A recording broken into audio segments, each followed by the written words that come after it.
It was cold in Boise last night. The National Weather Service saying we got down to -3 last night to start the new year. But look at McCall. They started the day off at -13 degrees, but they did warm up to a great toasty 8 degrees by the time we got to around the 5 o'clock hour today. Looking at the McCall extended forecast, snow is back in the forecast starting on Monday, and it sticks with us all the way through Saturday with the potential of 15 to 25 inches of snow throughout the McCall area.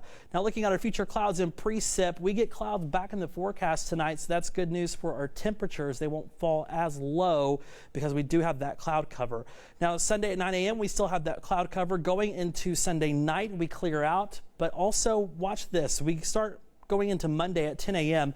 We start getting snow in our upper northern viewing area, and that continues throughout the day on Monday. Here is Monday at 5:30 p.m. We get snow, heavier bands of snow in our mountain regions by the time we get to 5:30. And then at 11 o'clock at night here in the Treasure Valley, we could be seeing rain-snow mix on Monday night as well. That then clears out, but there's more snow in the forecast. That's not the end of the story. Here's our 10-day weather trend as far as temperatures go. And as you can see, we're hovering right around average for this time of year with precip possible for most of the next 7 days. Here's a look at our 10-day future snowcast. As you can see, we get 8 inches in Tamarack possible by the 4th, going all the way out to 10 days. This is some of the amounts that we could be seeing in some of our mountain regions. Now taking a look at the Treasure Valley, it's going to be cloudy with 1 to 3 inches possible when we get done with this weather event, possibly. Temperatures in the teens and 20s throughout the Treasure Valley area. And that continues with a 10% chance of precip here in Boise on Sunday. Going up to our west central mountains, temperatures in the upper 20s, maybe low 30s, depending on where you're at.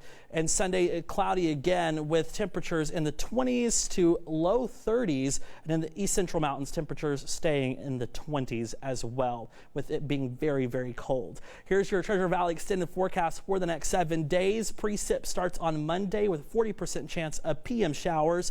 And then we get that rain-snow mix probably overnight Monday into Tuesday, where we have a 70% chance of PM snow. And the snow chances sticking with us Wednesday, Thursday, and Friday as well, with temperatures in the 40s. Well, that weather change we've been talking about for days, it finally arrived. And I think we skipped fall and went straight to winter because we do have winter weather advisories on the map for some of our areas today. We actually have a freeze warning in effect for most of the Treasure Valley. That will stick around. That expires Monday morning at 10 a.m. So it's going to be very cold over the next few nights as well. We also have a winter storm advisory, which actually expired this evening, and a winter storm watch for some of our mountain regions that will expire tomorrow morning. So we will be cold here in the Treasure Valley for the next couple of days. Taking a look at our clouds and precipitation, most of that has started to move off and away from our Magic Valley areas, as well as moving away to the east and southeast as the upper level low kind of makes its way out of the system. We do have cooler weather behind it, and I busted out the sweater, just like most of you did probably today. Taking a look at our high temperatures today, we were in the 50s and 40s for most of our viewing area today. Taking a look at tomorrow, did you blink? Because not a whole lot changes between today and tomorrow's high temperatures. 38 in McCall, 55 in Ontario, 52 in Boise, and 46 down in Twin Falls. So when can we expect our next chance of rain and snow? Well, I'll tell you, there's plenty of it, and I'll let you know coming up in the full forecast.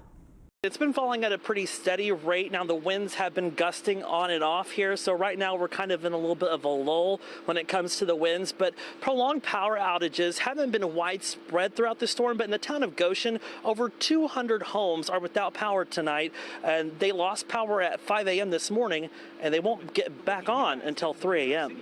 And line workers will continue to work throughout the night as long as conditions are safe. Line workers come as far as Texas and Ohio to assist through the storm. Marissa? And I know that help is certainly warranted. Cleanup continues here at Lake Zora after this past weekend's historic flooding caused major damage to the lakefront here, causing damage to the marina and causing boats and buildings to capsize and even leaving jet skis stranded. This is a family business. It's small. We run it ourselves. For Robert DeFeo and his family, cleaning up has kept them busy around the clock. And it's just demolished. People's boats are totaled, pushed over in the water. All of our docks where they keep them are destroyed. Removing debris hasn't been easy, but thanks to the kindness of strangers, it's a community effort to get this lakefront paradise back to the way it was. Strangers have showed up to help us, which is wonderful. And it's ending up to be more of a pride thing. I have yet to ask anybody for help, and the people that have showed up just to help are incredible. The community support is keeping them in good spirits. That support is more than you know for us. It keeps us smiling and from breaking down, cracking jokes is great.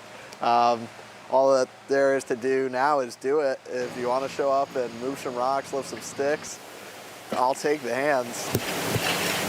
The lakefront swamped with debris that in some cases was carried miles by floodwaters. So that was free floating downstream at another marina and floated all the way downriver and now sits here in our water. The high waters even flooding the basement of the beloved Lakeshore Drive-In, causing it to close for a few days until it's safe to open back up to hungry customers. We parked our cars off there and we kind of walked a little bit through the woods and found our way here, and we saw that fortunately, the restaurant was closed. As the community continues to clean up, there's still no time frame on when the repairs will be made to the extensive damage done to Route 34 that now spills into Lake Zor.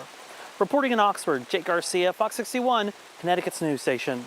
Water's still coming in strong. The recent heavy rains combined with Saturday's king tide left several people combating coastal flooding. People who live in Guilford were shocked at just how high the water rose. That is amazing. That's pretty bad. That's as bad as I've seen it before. That's at least 2 feet. What started out as a day filled with reservations ended with a soggy and empty restaurant. Our books were filled for the day. We were supposed to have a busy day, and now it's, my wife calling everybody, hey, listen, sorry you can't come in because we're underwater. Staff at the Guilford Mooring keeps their equipment and product elevated in the more flood-prone areas. But even with those precautions, Right now, all this water's going under here. The floor is buckling. Saturday's flood caused at least $75,000 in damage to equipment alone. We did our best to clean up that we could, but destroyed our floors, destroyed everything that we had in here. It ruined our coolers and our refrigerators. It made it into our walk-ins. Did a lot of damage. Picking up the pieces will take some time. The staff hopes to reopen in the coming days. Go through everything and be here, the next 2 days cleaning and getting everything ready to be back open. That's the game plan. Pellegrini stresses the importance of having flood insurance, but says this is now the cost of a small shoreline business. The joys of owning a seafood restaurant on the shoreline, and this is what you have to deal with. You really can't do anything about it. Locals are just thankful the water receded just as fast as it surged. Usually when I've seen the flooding before, it would take longer for it to recede. It'd be up for a couple days maybe.